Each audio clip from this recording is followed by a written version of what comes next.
Hey, welcome to the All49ers Roundtable. It's been a while. Want to welcome back an old friend of the show, Leo Luna, along with Jose Sanchez, me, Grant Cohn.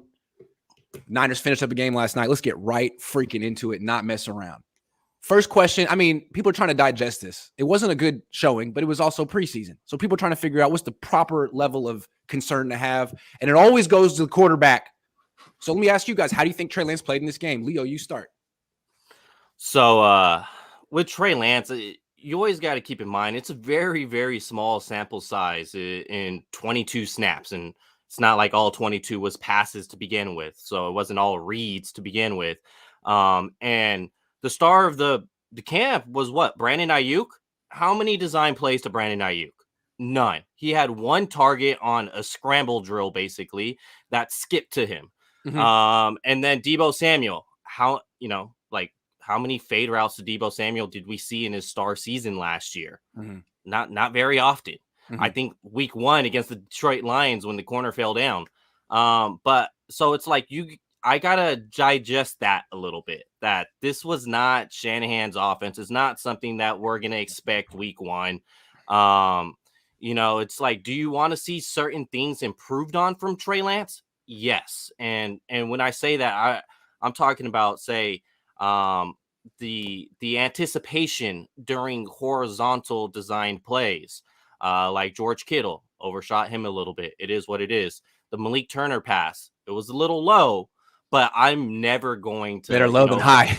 Yeah, I'm never going to point a finger at a quarterback and be like, oh, that's got to be on the face mask so he could run after. Right. One, they converted the first down. Yeah. Two, what you said, better low than high. You want him, like, would you guys prefer Malik Turner to jump up and catch that ball? Like, I don't think so. So he put it in a spot where only Malik Turner can catch it. And then I guess the last one that stands out to me is I believe it was the first down play where he got sacked on and they lost like 8 yards or whatever it was. And this is where I say anticipation, because you had Brandon Ayuk running a vertical route. He took the safety as well as the boundary corner. And then you had Deebo Samuel on a cross, and you see it. As soon as Ayuk takes the boundary corner and the safety, Deebo's going to be all by himself. But instead, the sack happened, and that's why I would say, like, I'm literally nitpicking here. But lastly, Trey Lance will be fine. This is not Shanahan's offense that he's going to be running into week 1. All right, good answer, man. What are you thinking, Jose? Yeah, it was underwhelming. That was pretty underwhelming because the same thing Leo said. It's not like they were running like the same offense they would have ran in a regular season game. But I also got a sense that he was not timid, but almost like, oh God, what am I going to do behind this offensive line out here? Am I supposed to sit back here? So that's why I was wondering, like, almost when that play at Leo sighting, I saw that too, is he just like not sure if he can like just stand in there and throw it without taking a hit or something? Or is that just maybe just some rookie growing pains? I probably would lean with the rookie growing pains. I know he's not a rookie, but starting debut. I would lean more towards because it was a little bit of shakiness, just underwhelming. And there's still a lot we got to see to polishing up. But I thought it was a good summation in a way of, week 1, that's how I was going to see is going to be a lot of highs. And then week 3 today, there's going to be like, that's going to be kind of the low where it's like, it's more of like a plateau of like steady streaming, like nothing great, nothing spectacular. I think that's going to be the two sides of one coin with Lance, where you're going to get that peak, the spectacular boom, and then the kind of dips here, almost like a stock here. So I think that's what we're going to see with Lance, and I think the regular season you're going to hope you see more week 1 against the Packers than you do last night against the Texans. I feel like what he did last night is pretty much what I would expect, given no Trent Williams, no Mike McGlinchey, no game planning, and no real run game. Like the run game that they did last night, that's not what they're going to be doing. I mean, we've been talking about there's going to be the pistol, there's going to be option, like all kind of misdirection stuff. They just did a bunch of vanilla stuff. So there wasn't much to really evaluate. I understand his quarterback rating was low and you'd like to see him have some big plays. There were 2 big play opportunities. There was the deep throw to Deebo that, I don't know, I thought was a decent throw. He hit Deebo in the chest. I felt like Deebo didn't exactly separate. What's up? 70% of the time, that's going to be PI. With the corner, I thought that was a good throw. With the corner's arm, like Deebo had one arm. 70% of the time, a flag probably gets thrown. So to me, I think so. There's of the two big plays that to me, I liked Lance's throw on that, and then on the sack, I saw Dan Orlovsky's breakdown, and yes, Debo's open, but at the same time, Ross Dwelley is blocking a defensive end and gets whooped immediately. And I feel like if you look at it, I'd like to see it from the end zone, but it seemed like what Lance did was try to avoid that free rusher and then stepped into another rusher. Like, you know what I mean? It seemed like, yeah, maybe Aaron Rodgers gets that throw off, but most quarterbacks don't. Jimmy doesn't. To me, I don't think there was a lot to evaluate from Trey, which is unfortunate. It'd be nice if he could have played the whole first half and gotten into a rhythm, but this is the line he's working with. Maybe if Trent Williams and Mike McGlinchey were out there, it would have been different, but they weren't, and we knew that. Is anything wrong with Trent Williams? No, he's fine, right? He's fine. He's good. He's good. I mean, Kyle did say yesterday, like, we're hoping to get Trent back. Yeah. Oh, okay. That was an eyebrow raiser. That's the thing. Like, if anyone gets hurt on the team, the Niners will tell you. But if it's Nick Bosa or Trent Williams, they'll be like, "What are you talking about? What do you mean?" Because Nick Bosa missed 2 days of practice, and they're like, "No, he's good. He's good." But we're like, "Well, what's that big wrap on his leg?" Nothing. What wrap? What are you talking about? They straight put the Men in Black on you and bring out the little thing like, you don't need to ask that question, bro, and just flash and just forget. It's probably too minor for them to even mention, but it's probably something. But if it were big, they'd have to say it. But it's probably not a big thing. All right, let's move on to the next question. Should Trey Lance have played longer in this game? I couldn't help but notice that Davis Mills went through the end of the first half, and Trey Lance came out, was after 2 series? 3? 2? Interesting. 3. Okay, what do you think, Jose? Should he have played longer? No, because he was going to get whipped the whole time, and it didn't look like he trusted his offensive line. The same reason why I didn't think he didn't make that throw. I mean, you just said it himself. You had Dwelley blocking the end like that, thinking he's going to hold on to his guy for more than a couple seconds. Like, no, play. That's a long developing play. Sorry. Yeah. So, I mean, look, and I get like they had pretty much essentially their starting interior line there, except for, the center, the Jake Brendel, who's actually pretty looking decent. No, don't keep him out there. Davis Mills is great and all, but Trey Lance, Kyle Shanahan said it best. Like, I would have loved to have gotten Trey out there longer, but that just didn't happen that way. AK. Yeah, our offensive line wasn't there, man. They weren't there. These guys were a bunch of like nets, just letting people through the holes and stuff like that, like nothing, and it was just disgusting. So I thought that was perfect. Like, okay, 3 series, just get his leg under him, just get him some game time. I mean, how much did that really help him, and how much more would it really help them? So to me, just get him out there clean, great. We already know what this offensive line looks like right now. Just get him ready for the regular season so he can actually unload. I'm at the point to where I'm like, for what reason? The offensive line looked like crap. The play calling's vanilla. It's not an offense you're going to run into the season. That's where I'm like, okay, you take joint practices or team practices more important than you would say this preseason game. So to me, it's like, what would it solve essentially if Trey Lance goes out there, gets a 4th drive and say, yeah. Confidence booster. I'm saying, he's not exactly Aaron Rodgers. That's fair, but if it's not the playbook you're calling, I don't know what confidence it's going to do.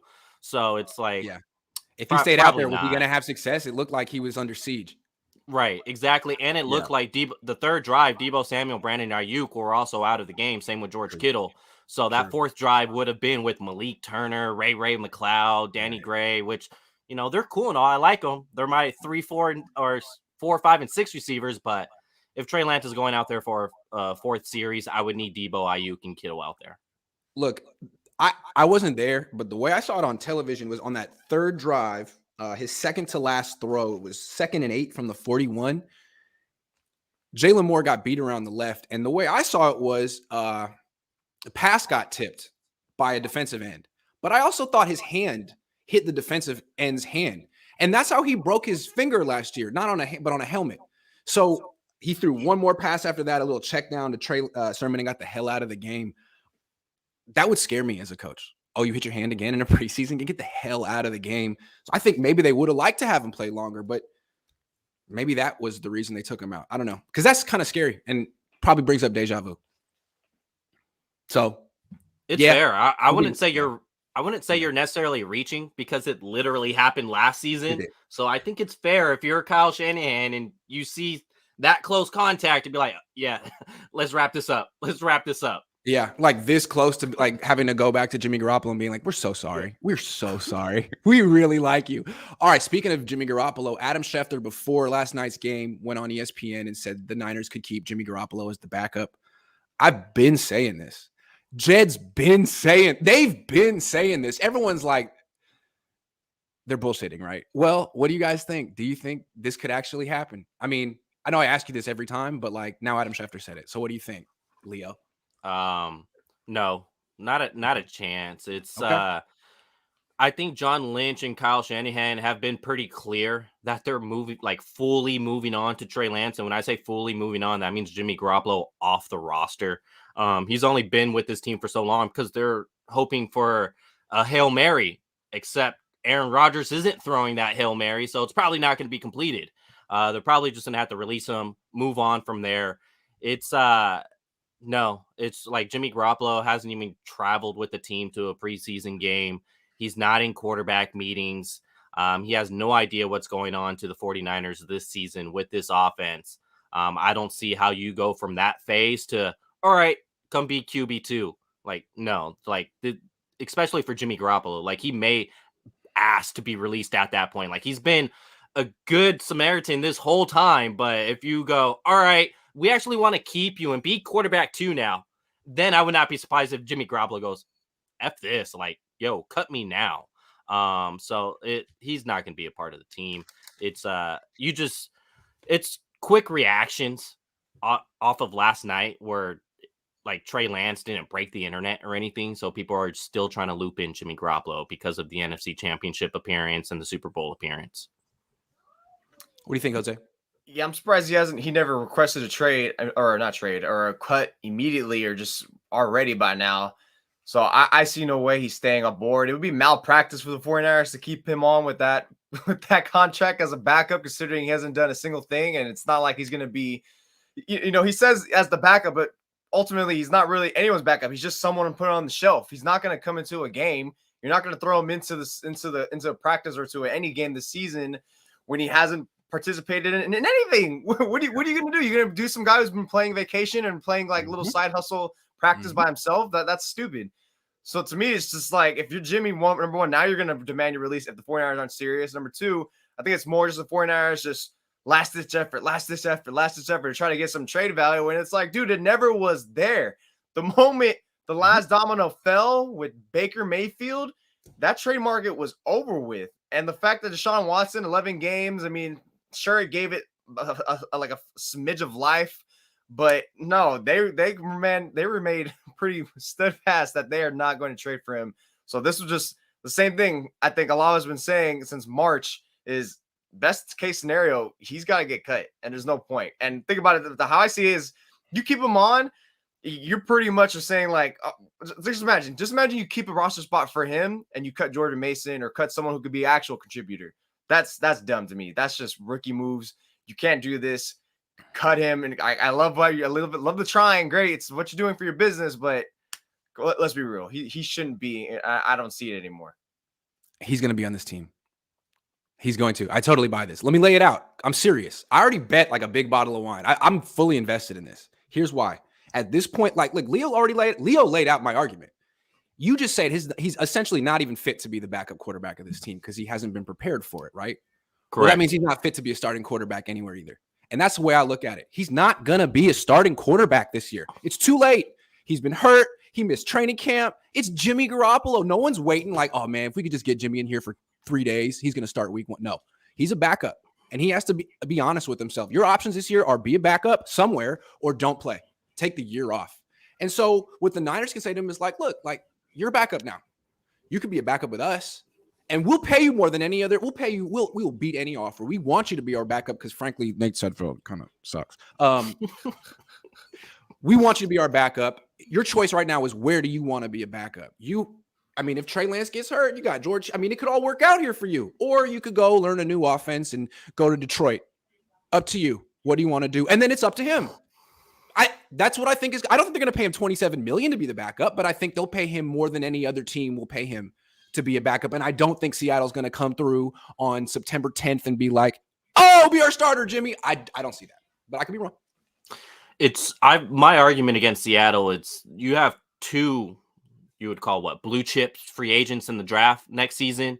Like, what is Jimmy Garoppolo going to do for you? He's going to push you out of contention to get them. Exactly. You're going to be outside so of the top 10. 7 wins. right? Yeah, you need to be in the top 4 to get those guys. So it's like Seattle. I feel like Seattle sees the future. I don't feel like they're like ready to go with Jimmy Garoppolo. I think they're just gonna do this as say redshirt season and then go get their guy next year. They suck. All right, that's why I think Jimmy's staying. But again, I when I lay it out, it's crazy. But I'm just trying to explain what the Niners might do. But I'm with you guys. They shouldn't do it. Ricky Miranda says, "Hey guys, good morning. Tell me why I spent 3 hours last night watching turnstiles try to play football." Preseason's rough. You know, back in the day, they used to have 6 preseason games. That was before our time. 6? Back in the prehistoric ages? Yes. My egotistic aura says, keep Jimmy. I'm losing confidence in the kid. Oh, really? Already? Why don't we just see what the offense looks like in one regular season game? Busted pick. He's got the Jimmy jersey on. Jeez. John Wayne, new member. Thank you. Tobin Ernst says, glaring weakness with O-line while retaining a $27 million dead man in the payroll. Explain to me how those two things have nothing to do with each other again. I don't know. I'm reading a lot of that on Twitter right now. It's like, don't blame the offensive line. Don't blame Jimmy's. Okay, well, it's not great right now. It could be better.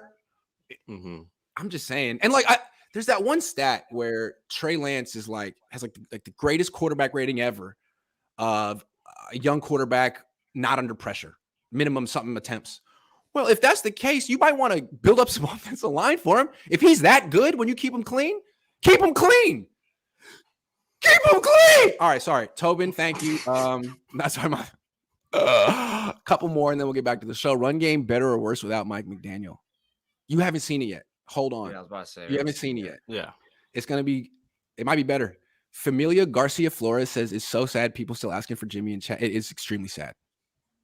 It's sad. He should just make a cameo so you can talk to him directly.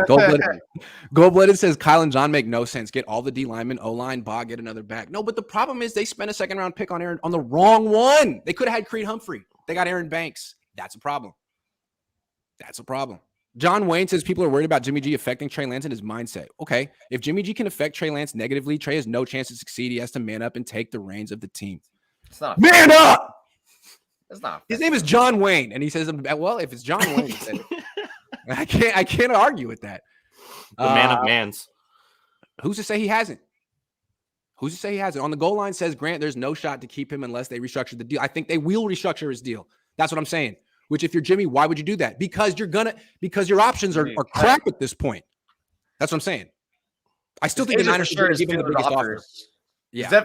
The agent definitely knows what's out there for him. So right, the Niners can still give him the best offer and not give him $27 million. Like they could probably give him the best offer at $8 million. If they keep him, they should just start a show like Real Housewives of 49ers. That would be dope. They should rename Brick by Brick Real House. I love that. Paige Caston says, looks like Tart might be cut. Should we pick him up? Pick him up. Mock. Yeah. Ing. Yeah. Pick him up. See, why not? I mean, he can't be worse than Tashawn Gibson at this point. Please tell me how Jimmy would perform better behind that line with wide receiver being unable to get separate. He wouldn't. I think Dan Orlovsky's point is that Aaron Rodgers might be able to perform better, but okay, he wasn't an option. They tried to trade Trey Lance for Aaron Rodgers. It didn't work out. Yeah. Didn't they? Aaron Rodgers, he's only just one of one. Like, no big deal. I loved Orlovsky, who's like, see, Aaron would have like a slower hitch here. Like, yeah, okay. Like, all right. I know. Once he said that, I was like, what would you do, Dan? How would you handle this situation, Dan? Yeah. Kyler says, I don't know if y'all want this, but Malik Turner could not only make the team, but have a real impact. He's been playing his ass off. Special teams. I don't know who he was before they got him, but I remember him because in the overtime against Seattle, the Monday night game when the 49ers were undefeated, it was like 3rd and 16, and Russ was booting out, and then found Malik Turner. Malik Turner broke a couple tackles and picked up the first down. That was the same drive Dre Greenlaw picked off Russell Wilson. Oh. So that's why he's on the 49ers. Yeah. Hey, for Malik Turner. All right. Comes full circle. Do you think the 49ers regret letting Laken Tomlinson walk? Now, I think they would probably say, well, we couldn't afford him, salary cap, except that they do have the ability to create $25 million in cap space whenever the hell they want. Or what was it, 17, I guess, before he had passed his physical? 17. Like, more than enough to keep Laken Tomlinson. What do you think? Think they're regretting it right about now? Jose? Honestly, don't think they do. I mean, I know on the surface it looks like it. Obviously, Tomlinson's a better option than anything they have at left guard. But I think knowing in their minds is, hey, we have a chance to trade Jimmy, get his contract off, get a pick, and then finally give our second-round draft pick a chance, who now he's going back to his natural position, so maybe that'll make him round out better. He's got a year under his belt from redshirt season, and the 49ers have touted so much about how great, a redshirt season was for Lance, and he did get a little bit of action in other players, so the idea was, all right, Banks, let's see what you got here. And so far, it's been looking very mid at best. It's nothing that catches your eye or anything like that. I mean, I know, again, just training camp, just preseason and stuff like that, but you would expect something better. I mean, I feel like Burford's been playing better than him, and he's a day 3 pick.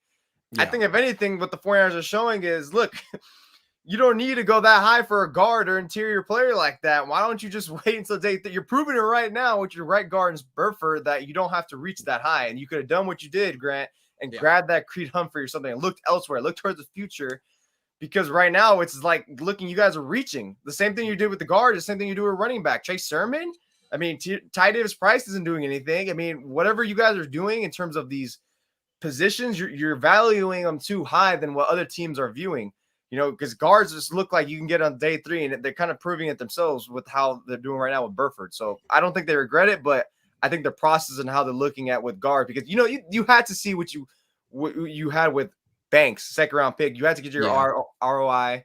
But I think that's the only thing they regret more so than anything. All right, everybody wants to have an instant reaction with the quarterback position, so I'll have instant reaction with the left guard, and that's gonna be they regret it. Like Aaron Banks is through this preseason, he looks like he's not it. The only thing that's gonna help him out is Trent Williams being next to him. That's the only thing that's going to help him out. If he didn't have Trent Williams, oh my God, it may even be worse. True. So it's just like with Laken Tomlinson, you know what you're getting. Like, that book is already written with Laken Tomlinson. With Aaron Banks, it's good. It's not great, but it's good. He's good. Yeah, he's good. He's good. Not great for sure. Like, Pro Bowl was a bit of a reach, but he's a really good player. He's not mid like Jose referred to Aaron Banks as. So it's like that case mid.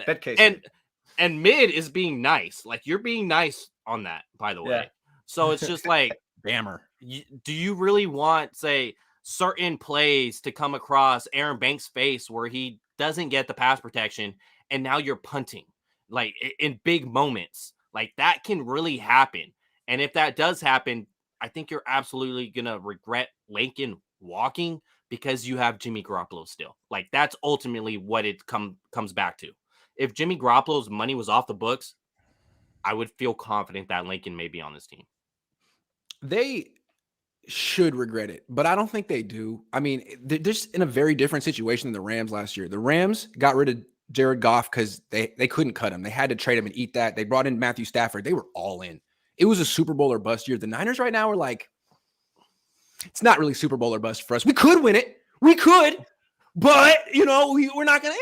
It's like, if they really thought that with 1 year on the bench in the system, first year starter Trey Lance would come in and lead the Niners to a Super Bowl, they wouldn't have Aaron Banks starting. They wouldn't have all these unproven guys starting. They would have found a way to bring back Laken Tomlinson and get rid of Jimmy Garoppolo, but they didn't. And even though they say they love Trey Lance, I think everything their actions say that, like, this isn't really our year. It could be, but let's be honest. Let's be realistic. I mean, if everything goes well, maybe next year should be our year, which is such a weird thing for a team that just went to the NFC Championship game to, like, act. But at the same time, I mean, first year starter, 22 years old, frankly, from what we've seen this offseason, it's not like he's a top 10 quarterback yet. Maybe this is the prudent thing to be like, instead of just maybe we'll go for it next year. I don't know. That seems to be that's my take on their offseason. Maybe I'm wrong. When you mentioned about the Rams trading Goff, that thing, they couldn't wait to get him out of the building. Yeah. So they didn't, like, really have a personal relationship versus the Niners with Garoppolo. And they didn't create cap space getting rid of him. They were like, just go away. We don't want to see your face anymore. And Garoppolo is like, this is a perfect example of, like, personal relationship over business, where it's like they didn't want to trade him or cut him early just because, like, we like the guy, who want to treat him well and stuff like that and make him look good, whatever. Yeah, right. That's what it kind of feels like to me. Yeah. Shreddy Murphy says, bro, did you hear John Lynch pregame last night? They're going to keep Jimmy Garoppolo. This is why I make the bets that I do. I don't make bets to lose. You kidding? My dad's deep in debt to me. I also heard him say something else on the radio, talking about, like, we're kind of getting up against it in terms of how long they can keep him. So Okay. He's over Don't here tell me playing that. around. I want to win. Adam Paul says, "What's up, Grant? All this talk about Jimmy and Trey. What about Brock Purdy? He looked like second string quarterback. Can you tell he really wanted it those last few minutes? Play Purdy. Yeah, I'm not a Sudfeld guy. Sorry, I like Purdy better. What about Willie Snead though? What about Willie Snead though? Who's did he drop? Was it Purdy's? Purdy's. Yeah, in the end zone. To be fair, Purdy didn't walk it over to him. He tried to throw it through the air, and Willie Snead was like, "Why would you? I'm a wide receiver. What are you thinking?" Kyler says, "I wish Banks was at least mid." Yeah, I'm not seeing it with Banks. I don't know. You saw it. Did you see him in the one-on-ones when you were there? Did you see the one-on-ones, or did they not do it that day? Those days. I was only looking at secondaries and wide receivers. Dude, he can't anchor whatsoever. Alex Barrett was just Which that was the problem last year. The few times I was there too, he just soft, man. And Leo was there for some practices too last year. He's just soft. He looks the same to me, to be honest. I don't know what it is, but John Lynch gets like he falls in love with these Notre Dame players, man. They're so like buttoned up and professional and mature, and they're like, "Yes, this is the kind of guy for me." And then you got Mike McGlinchey and Aaron Banks, and they're like two of the softest. I'm sorry, Mike, but it's not what they had envisioned. Yeah. Those are guys. Those are talents you could have got later. Okay, enough of that. Let's talk about the offensive line in general, because again, I'm seeing day after analysis is way different than night of analysis. Night of analysis, and then the next morning is, well, actually, this isn't as bad as you thought, and this isn't as bad as you thought. And the thing I'm seeing this morning is, don't blame the offensive line. What we saw was an inexperienced quarterback creating pressure by holding on to blah, blah, blah, blah, blah, blah. That's not what I saw last night. Maybe I'm more stuck in the night of analysis than the morning after, because the morning after analysis is always very actually okay. What do you guys think? Am I making too much of this offensive line? Is it all a mirage right now? I don't know. You tell me. Who's up first? Leo. I'll go. Yeah, it's an issue if you don't have Mike McGlinchey for sure. Yeah. If you do have Mike McGlinchey, I think you'll be fine, because then you're looking at basically like a triangle within the offensive line being solid, and that triangle being Trent Williams, Mike McGlinchey, and Brendel in the middle though. Brendel, you know, he's got good traits, and then he's looking good as well. So I'm like, okay, you know, UCLA too, which is really important. That's great. I like that about him. Yeah. And so then it's like I believe, I know Burford had a rough night last night, but I believe he'll be fine. The biggest question mark for me is the left guard position. But how big is it? I would say it's probably mild. Because of left guard is a crucial position in this offense. It's the reason why Tomlinson was around for about 5 years. So it's just and we haven't really seen what it looks like without him, because he was an Iron Man. So it's just kind of it's mild right now. The only reason why it's mild is because you don't know when McGlinchey's gonna play. Yeah. You don't know what Banks is gonna look like. While I have hope for Burford, that still remains to be unseen in a regular season action. So it's mild. It's not hot. It's not like, oh my God, Trey Lance is gonna get sacked every single play. Okay. No, I don't think it's gonna be that. What do you think, Jose? Yeah, before training camp preseason, I thought it was the biggest issue, but I think it's a little more tapered off. It's still an issue to me, but it's not as like huge glaring. Mainly because of Brendel. Like, to me, I thought Leo hit the nail on the head. Like, okay, like I have faith in. I'm not worried about Williams. That's a constant. And then seeing McGlinchey in training camp and early goings of preseason, I was like, okay, McGlinchey's fine. He knows how to come back from injury. I think he'll be okay there too. And then Brendel's looked okay as well. The only concerns really would be the two guard position, which Burford is fine. Surprisingly, that's a great find right there. And then like Leo laid out, left guard, okay, huge question mark. And then I guess so to me, it's still ultimately just interior, but it's not as like red alert as it was. I'm not saying I'm not confident in it, because that could still be like a fault. Like we saw last night, there were still some plays where it's like, God, what the hell are these guys doing? I mean, it's something where you hope it's the loose ends are a little more tightened up. And I wrote it in the game story last night. It's the way the offensive line performed was kind of a showcase of how they were in training camp for a good portion of what you've seen, Grant, what I saw a little bit. And that it kind of was the same thing, the way Trey Lance's performance was week 1 and week 3 is the same way the offensive line was week 1, week 3. Week 1, it was looking pretty solid. I know they allowed pressure a little bit there, but week 3 was a lot more pressure versus like clean pockets. So I kind of see them and Lance being a roller coaster at the same time. But there's going to be highs where they're going to have good moments, a lot of lows. So again, same thing. You hope the regular season you cut down on as many lows as you can, and that kind of starts with that interior. Because I'm not worried about Williams. I'm not that worried about McGlinchey. It's more so what's that interior? Is Brendel the real deal? Is Banks ever going to figure out? Because that's why they're putting Poe there, because they are trying to get him some reps to see what he looks like. I know Kyle Shanahan was like, oh, that's what Chris Forrester's doing. The only reason why Shanahan's saying that is like, no, Forrester, you could do what you want and get your guy ready in case Banks isn't it. But I want to see our second round pick do well, because we look like fools. It doesn't work out that way. So that's why I think that's the way I interpreted it. So ultimately, just interior, just hopefully those loose ends are tightened up and polished. And if they're just sufficient, you're good enough to push on towards a playoff contention. To me, this is still the biggest issue on the team. And I think it's a real issue, because I think all offseason it's been Trent Williams and 4 question marks. Like left guard. I mean, I like Jason Poe. I'm not a fan of Aaron Banks, but we saw with Jason Poe, like, let's look at both guards, Poe and Burford. They're both talented. Both of them could be good starters, but I think they're going to be growing pains.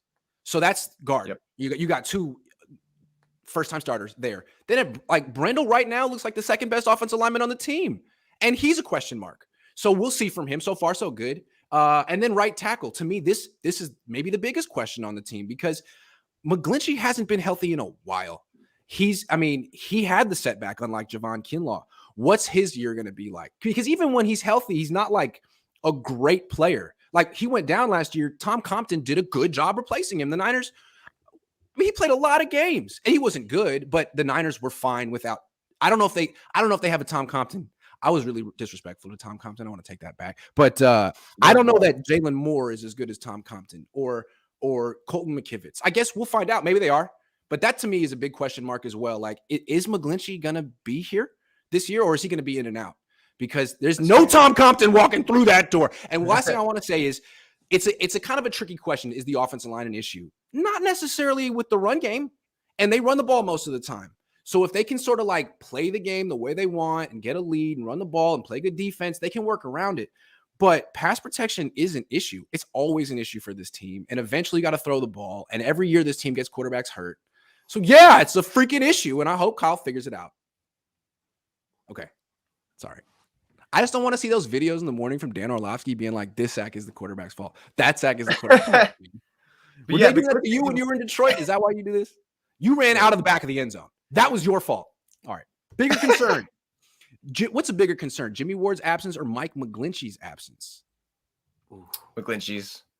After seeing last night, I think that was a foreshadowing of what it's going to look like if you got McKivitz or anyone else out there. Because exactly the reason why you said, if you got, there's no Compton, there's no Superman coming through to save the day, Leo's boy, I'm pretty convinced. You know what? Grant, you're convinced some of the players watch the show and play out of spite for you. I'm convinced Compton did the same with Leo when he heard that. He said, all right, Leo the Loon, here I come, bro, my superhero cape to prove you wrong. Yeah, I see you playing. Come on, bro. So that's why I thought he played out of spite for him. But no, I think, Jimmy Ward, fantastic player. I really thought he was going to have a phenomenal year, was going to be a Pro Bowl this year. Losing that many games, it's going to be rough to actually make a case for that. But McGlinchey automatically, because of what you have backing behind him. And it's not like most teams have like adequate, backups like that. That was pretty much almost like an outlier in a sense last year. You got that Compton for the 49ers. That was fantastic. 2019 was an outlier. You had both your tackles out. But this year, it's rough because I feel like McGlinchey is going to miss some time because the fact that he came back after just some action, not even some action, very light action in the first preseason game, and he's already hurting. Not even the same injury, the same leg, but different injury. It's a little bit of a red flag to me and a concern. And if he's gone, my God, not only do you now you're going to have to focus on the interior offensive line, but now it's really 4 question marks again. The same thing, Grant, I was with you. The same thing since March is about, you have 4 variables here. And if he's out, then great. Forget the variable we thought of McGlinchey. Now it's a huge, all right, hole. It's a hole now. It's not a variable. It's a huge hole right there. It's an absence. Right. And if he's gone, good luck for Trey Lance. It's great. Hey, he has mobility. Yeah, but you don't want him running majority of the snaps. You want him to use that when he can. You don't want it to look like it looked last night. That wasn't good. It was not good at all. Leo. So I have 2 kids. I'm allowed a dad joke once, right? The 49ers are what you're saying is the 49ers are straight out of Compton? I liked it. I like that joke. That was good. Yeah, it's definitely got to be Mike McGlinchey, like for sure. It's okay. You have a year one starter at quarterback. You have a year one starter at right guard as well. A year one starter at center as well.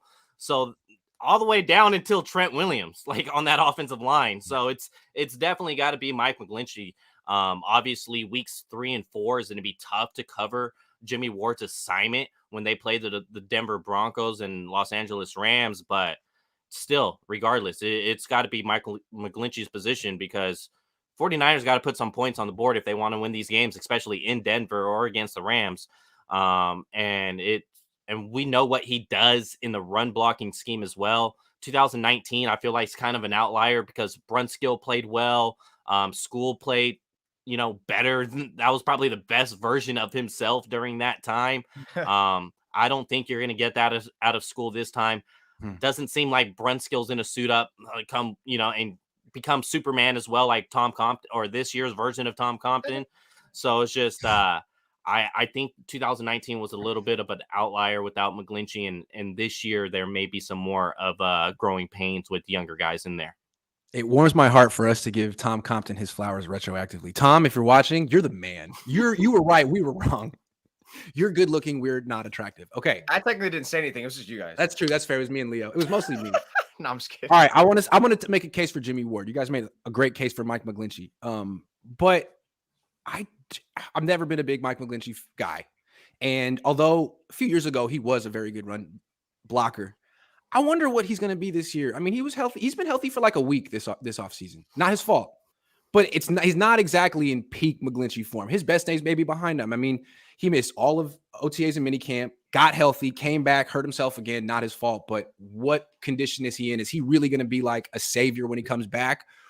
Or is he going to be, another part of the problem? Not sure. To me, Jimmy Ward is an impact player. I mean, he erases tight ends from games. When you go up against the Chiefs, you don't have to worry about Travis Kelce, theoretically. Now you do. So I think the Niners just lost one of their 5 best players in Jimmy Ward for at least a quarter of the season. That's a big deal. And behind him, I don't know how. I mean, is George Odom really good? I'm not sure how good his backup is either. So we'll see. Both of them are bad, though. These are not good losses. And I wasn't expecting either one. It's bad when you have your own guys miss week 1, 2, 3 because of stuff that happened in your own camp. But what are you going to do? Oh, well. I just think because you've seen the 49ers defense done well without some of their great players before. True. They've been able to circumvent that. That's the only reason why for me. That's true. They did lose to Colt McCoy last year without Jimmy Ward. But there were other people who were in that game too. Okay, last question of the day. Which running back will be the odd man out? You could even list 2 running backs because the way I see it is there's 6 on the roster right now, not counting Juszczyk, and they probably only keep 4 tops. So maybe which 2 will be the odd man out? Leo, you first. Yeah. It's got to be Jordan Mason just because he's an undrafted free agent. It's the unfortunate part of the business. Looking at this last game, he averaged less than 2 yards per carry. So I think they'll be able to slide him onto the practice squad. And I referenced this last game. Too bad because he had 2 nice runs that got called back to no fault of his own. Yeah. He did. I just referenced that because of Jeff Wilson Jr., when he was an undrafted free agent, he had like 100-yard game against the Chargers. Guess what? They still cut him, and they were still able to sign him. I was apoplectic about it. I was like, "How are you gonna do that?" Yeah. So I think one of them has to be Jordan. So they're at 6 running backs, not including Juszczyk. So hold on, real quick. Down to 5. Did you notice that Mason got in the game before Ty Davis Price last night? That was interesting. Yes. I noticed that. That was an eyebrow raiser. That was an eyebrow. Like Ty Davis Price was in late, and then he was terrible. How I take that is, okay, we're gonna put you in this position. Show us why you should make the 53. Okay, fair enough. That's how I took it. Fair enough. And Mason didn't quite do enough to like make it a no doubter. Fair enough. Okay, for sure. He didn't run like Pierce did over there with the Texans. Pierce looked good. Fantasy sleeper. Yeah, and then the second guy, I don't know. I think the time's up with JaMycal Hasty at this point. I think it is. I think Trey Sermon's not say the trendy answer for sure. Like I'm not fully into Trey Sermon myself. But it is fully year 2. JaMycal Hasty. I love JaMycal Hasty. I like JaMycal Hasty. So good. Where I can argue against myself is he does something different than the other guys. I agree with that. They may want to keep that. And they may want to keep that. He's their third down back. He runs option routes. He's good. I like JaMycal. Sorry, but yeah, you might be right. I hope not. But I feel like he's the Ross Dwelly of that running back room. Like they like him. I don't know. Maybe they do. They do. Someone tried to it's sign tough him to before. cut Trey Sermon though. It's tough to cut. It's just Sermon, tough. man. It's just you can't do it at this point. They should, like though. They should. But I just don't think they will. I don't think they will. I know. Jose, what do you think? That's such a hard one because I feel like the Niners kind of also like not show up their hand. Not trying to read too much into it, but Jordan Mason did speak at a press conference the other day, right? He did. That's sometimes that's a big deal. Hey, we're not cutting this guy. Right? Basically saying like, hey, get to know this guy. He's going to be on our team. Like, why would you bring him out to the meet? Why do I need to get to know him? No offense. I like him. I'm sure we probably requested him. Maybe we requested him. Maybe that's why they got it. Who the hell requested Jordan Mason? I did. It wasn't me. Freaking. It wasn't me. I'm gonna go on a limb here, and I'm gonna be selfish because I wanted to make a team. Jordan Mason. I mean, okay, let's just say we already know who the hell. We already know it's Jeff Wilson and Elijah Mitchell, and then I guess TDP. That's three, and Jordan Mason's the fourth. Do they go and actually hold a fifth running back this year? Because this team has ran through running backs like freaking. That's great. That's they great. They could put Mitchell on PUP. Oh God, he's still hurt. That's gonna happen, but I think it's gonna be. I could see them keeping Hasty. I think Leo's the one that's gonna be the realistic one because I think Mason's gonna be the one who can actually survive a practice squad, but I think Trey Sermon can survive the practice squad too. To be honest, who the hell's picking him up? I agree with that. See, that's the thing. What has he shown? They're not trading him. He shows up at Ohio State. Maybe some personnel departments like him from. I saw someone years ago. tweet saying like, "Oh, watch Sermon get a lot of run to showcase for a trade." Who's trading him? Why the hell would he's hurting his own value by existing?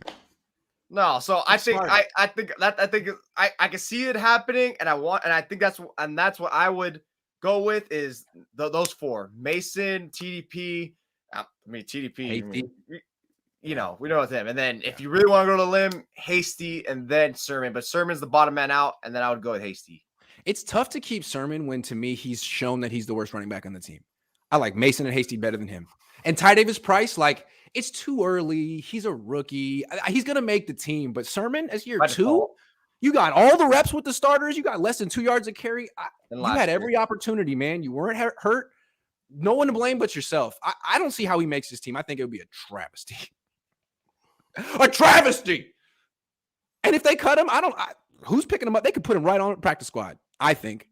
Maybe I'm wrong. And if they don't, I don't think he'll sign. He doesn't run hard. People be like, oh, he didn't have the lanes. He didn't have the holes. Okay, well, fall forward. Get 2 yards after contact.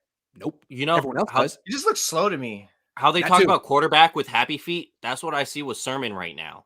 He's so undecisive and he starts going like this. Like he has no idea what to do. Nope. This dude starts getting like jello and just starts shaking around and stuff like that, man. It's like, where are you going? I was looking through the Niners media guide this week, and they have little blurbs about each player, and it kind of explains what they liked about him. So the 2 blurbs about Trey Sermon: 1, very high vertical leap. 2, studied the Niners offense at Ohio State. That's what they liked about him? Come on. He can jump high, though. Very high. Did you know that? That's nice. Maybe he can transition to tight end. Red zone targets at tight end. Red zone targets at tight end. He's a decent receiver. They throwed him a lot. They're really trying to make Trey Sermon a thing. I'm not sure that they will be able to do that, though. It'll be tough. Dude, I really had like high hopes for Trey. I really thought he was going to be solid in terms of like that versatility guy. I didn't think he was going to be such an explosive runner, but I thought he was going to be more so like a decent runner with a lot of receiving capability. I remember me and Leo did a show when he got drafted, and I said something like that. I could see him being like a great like dual threat guy who comes in like a third down or something like that. And then, god damn, how wrong I was on that. Here's how Kyle drafts running backs, because he's done 3 like in the mid rounds and failed each time. Well, I'm not saying failed, but so far it hasn't looked good. And like the scouts do a great job later, but what he does, I think he just looks, give me their best game. Let me see their best game. And so he took Joe Williams in his 330 yards against UCLA. Trey Sermon is 330 yards against Northwestern, and Ty Davis Price is 287 against Florida. It's so obvious that he's like, look, I don't have that much time. I got 2 months. Just show me their best game. Give me their it's like, okay, well, maybe that's not the best way to scout a running. I'm just saying, you're 0 for 3 on that one. I can understand why he would think that way. Like, well, this is, this shows what he's capable of. Or, man, I was so hyped for Joe Williams. So hyped. I mean, he did that to UCLA. That must have been real. We're a great football team. He had like 3 games in a row or something like that with 200 yards on the ground. Like, I think it's good not to draft running backs off of 3 games. That's what I've learned from Kyle Shanahan. Don't do that. All right, Joe, Leo and Jose together is Joe. I don't know. Anyway, that's our show. Sorry about that. Jose was not amused. Look at him. He's like, don't ever call me Joe again. That was a slip of the tongue. Sorry about that. Go put your hat on. Go put your Cohn Let me see if there's any comments, people that want to participate. Drake Jackson hit on Mills was crazy. Yeah, he hit them hell hard. That was the kind of hit that in the 90s people would be juiced about, but now it's like it was shoulder to the chest, but it's always the aesthetic now. They don't care. If it looks bad, we don't care. If his head snaps. Yeah, well, Mills got a long neck, so it definitely snaps back. That's a lot of exposed area. Mark Jacobs says Lance will never be Mahomes. Lynch and Kyler are a joke. Okay. Who said he's trying to be Mahomes? Well, okay. They could, if they wanted Mahomes, they could have had Mahomes. They should have had Mahomes. That's what I'm saying. Devin Sherman says you were hard on Kinlaw, but not on a quarterback that throws like a running back that never played quarterback. Wobble throws like a throws, low and high throws, bust. Not better than Jimmy. I don't understand. Why am I surprised that Devin Sherman looks like Devin Sherman? He's in the bathroom doing that selfie. That's a good look too. With the hold on, he's got the high school bathroom. He's got the sleeves cut off. Is that a cut off baseball jersey? Yeah, it looks good. I think he's pretty. Well, that's the locker room. That's inside the locker room. You got me, Devin. Yeah. I don't understand the wobbly throws complaint. I really don't understand. He's a big Jimmy guy. He wants Jimmy back. What is it with people that are in love with the 18th best quarterback in the league? You know, it's like, yeah, he's not the best, but I'll forever remember, Grant, last month when we had a show and this guy went toe to toe with you on the Jimmy defensive. That was just hilarious. It was like $10 after $10 after 10. Yeah. PFF pass blocking grades: Banks 28.9, Burford 32.3. Not ideal. The tackles were worse. At least watching on television. Damn, Isaac. Michael says Mitchell, Wilson, Mason, Hasty. Practice squad TDP. This should be the depth chart for running back. Ooh. Grant, you are a harbinger of doom. Keep it up. That's not nice. TDP is going to the practice squad? I don't know if they could sneak him. No, like it was. They went someone. You're gonna cut a rookie 3rd round pick? That would be crazy. I wish Banks was at least made. We got you already. Appreciate you. Anything else? I think we're. No, that was a good reiteration. We wish. Hey, this year's goal. We want Banks to be mid, and all things are right. All right. Please be mid. Just be mid. That's all we got. Jimmy is junk food, and Trey is vegetables. Nobody wants to eat their vegetables, even though it's good for them. That's right. It's like you're trying to, shred for the summer. It's like, can't we just keep eating pizza? No, it's not going to happen for you if you keep eating pizza. But I came close last year. No. Leo's like, hey, there's onions and cilantro on my tacos. That's vegetables. That counts for me. Hey, that's facts. Adam says, are you worried that Lance only threw 2 in-breaking routes this preseason? No, that's smart. You need to avoid things he doesn't do as well early on. I mean, like the Seahawks did that for Russell Wilson his whole career. He wasn't throwing over the middle. Kyler doesn't throw over the middle. I mean, eventually Lance should have the entire field at his disposal. But at first, you start with what he does well and work from there. I mean, that's what they did with Tom Brady. Tom Brady wasn't like a big-time gunslinger his first few years in the league. He was a game manager, and then he worked from there. I'm just ready for the games now.